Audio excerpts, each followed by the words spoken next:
As holy matrimony is an exciting time in anyone's life, but it can also be very stressful. As I wouldn't know. We both know. Well, I'm happy to say that our own Audrey Mansfield has advice on how to have a stress-free wedding.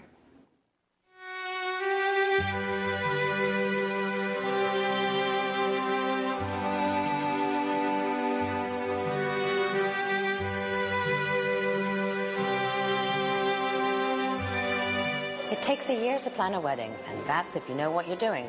Joining us today is our expert wedding planner, Kathryn Kenna, who will show us that organization is the key to a stress-free wedding. There are ways of having an absolutely fabulous wedding on a moderate budget. But in the beginning, you're just taken up with all this excitement. So how do we get started? Well, it wouldn't be a bad idea to contact a wedding coordinator and talk about budget first. See what sites make sense for your budget. Some people spend $30,000 total on their weddings. Others spend $30,000 on the flowers alone. How do you find the wedding planner to go and talk to, get you started in the organizational skills? Most wedding planners are found word of mouth. Some advertise. For the most part, it's word of mouth.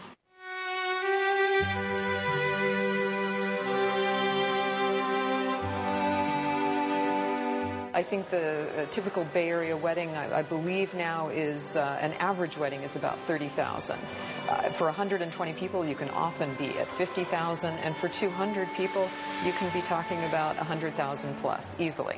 Wow.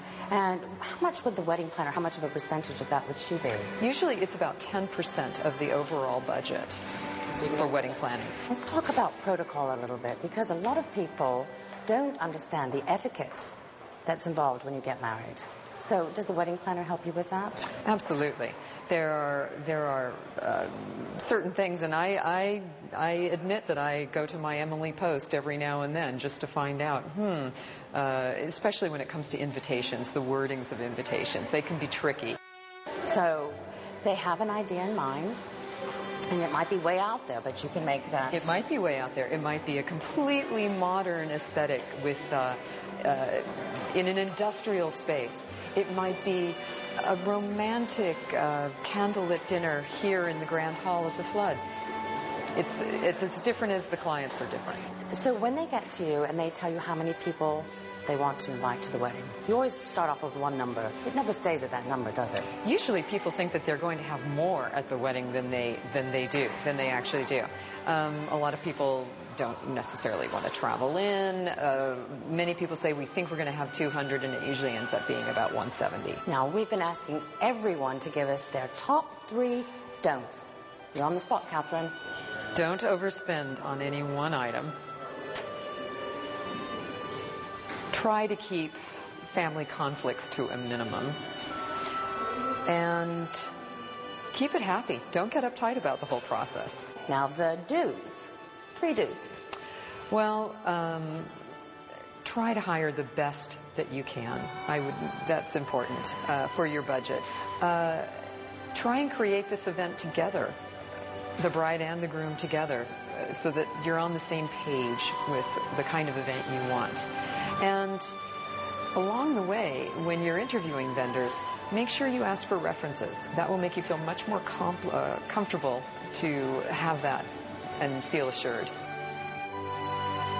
And now Audrey joins us live. I know. We're all just sitting here watching that and talking about the fact that all of us have daughters. Yes. And we'll all be facing this important experience You and someday. I sooner than you, Well, Nancy. sooner, yeah. Well, you know. Our daughters are grown up. So I start saving up now? Is that Yeah, that's exactly. But you know, coming out of this, we're caught up in the excitement so much that it's really worth the money to go for initial consultation with a wedding planner, because they've made all the mistakes. They know where the best vendors are. They know how to shortcut things. And it opens the lines of communications between the family members and the couple. And, you know, we can't forget about, you know, 2nd, 3rd, 4th marriages. Happen. especially in Yeah. Hollywood. Yeah. Exactly. We've got 3 different people here. You have to have a Different wedding things. like every 6 months. Yeah, there you go. But a lot of that is a great way is destination weddings, because it's a way of Destination weddings? Yes, a mini vacation, merging of 2 families, right, right. people bonding, getting to know each other in a personal way before the wedding. What about the trends or the traditions? You know, they have these traditions at weddings, which I've always hated, being a single woman, is to, you know, the throwing of the bouquet for the poor single losers. One day you can be as happy as I am. Or, you know, or the stripper music with the thing. Those things have to go. Are those out now, I hope? Well, the trend is, if there is a trend, is that it's all about these young couples. When you come away from the wedding these days, you know these people better. You feel their love. It's very personal, it's very unique, and it's much more about them than the mother of the bride. Well, Which big is or the way it small. always has been. Right, Yeah. exactly, Yeah. exactly. Well, this is great advice, and I hope to be able to take some notes so I can refer to them when my daughter Jessica Well, you have a finally- few more lessons to go. 5. Yeah. Oh, that's right. You have 4 installments in this Yes. series. 5 Okay. more. Oh, Well, good. thanks a All lot, right. Audrey. Well- Thank you very much. Now, you told me to nudge you when it's time for you to read. Oh, okay, push. All right. It's all